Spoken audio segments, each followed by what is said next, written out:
France. Many French intellectuals welcomed the war to avenge the humiliation and defeat and loss of territory to Germany following the Franco-Prussian War of 1870 to 1871.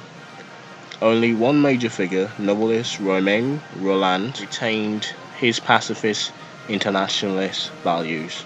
He went to Switzerland after that because, France was a mess. After socialist leader Jean Jaurès, a pacifist, was assassinated at the start of the war, the French socialist movement abandoned its anti-militaristic position and joined the nation's war effort. Prime Minister Rivine Villeneuve called for unity for a sacred union. France had few. However, war weariness was a major factor by 1917. Even reaching the army as soldiers were reluctant to attack. Many threatened to mutiny, saying it was best to wait for the arrival of millions of Americans. The soldiers were protesting not just for the futility of frontal assaults in the face of German machine guns, but also degraded conditions at the front lines and at home, especially infrequent leaves, poor food, and the news of African and Asian colonies on the home front, and corners about the welfare of their wives and children. The economy was hurt by the German invasion of many industrial areas in the northwest. While the occupied area of 1913 contained 14% of French industrial workers, it produced 58% of the steel, 40% of the coal. Considerable relief came from the influx of American food, money, and raw materials in 1917. The arrival of over a million American soldiers by 1918 brought heavy spending on food and construction materials. Labor shortages were all invented by the use of voluntary workers from the colonies.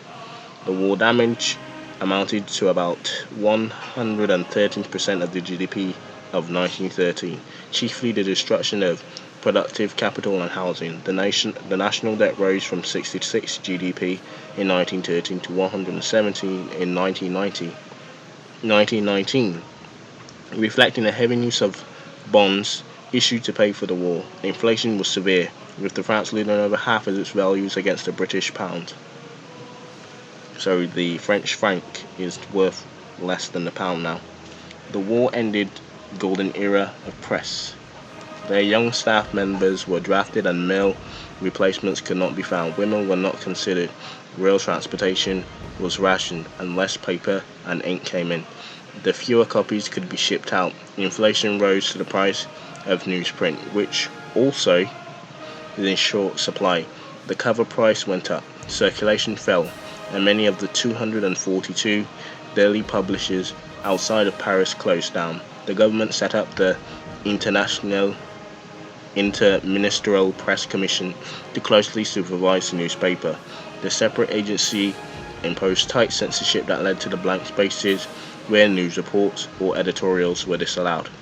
The dailies sometimes were limited to 2 pages instead of the usual 4, leading to one startling paper trying to report the war news in the same spirit. War news: half a Zeppelin threw half of its bombs on half-time combatants, resulting in 1/4 damage. The Zeppelin, halfway attacked by the propulsion of half aircraft guns, was half destroyed. Georges Clemenceau became Prime Minister in 1917, a time of defeatism and anarchism and acrimony. Italy was on the defensive. Russia was surrendering. Civilians were angry as rations fell short and the threat of German air raids grew. Clemenceau realized his first priority was to restore civil morale. He arrested Joseph Claveau, a former French Prime Minister, for openly advocating peace negotiations. He won all-party support to fight the victory, calling La guerre, Jésus, but war until the end.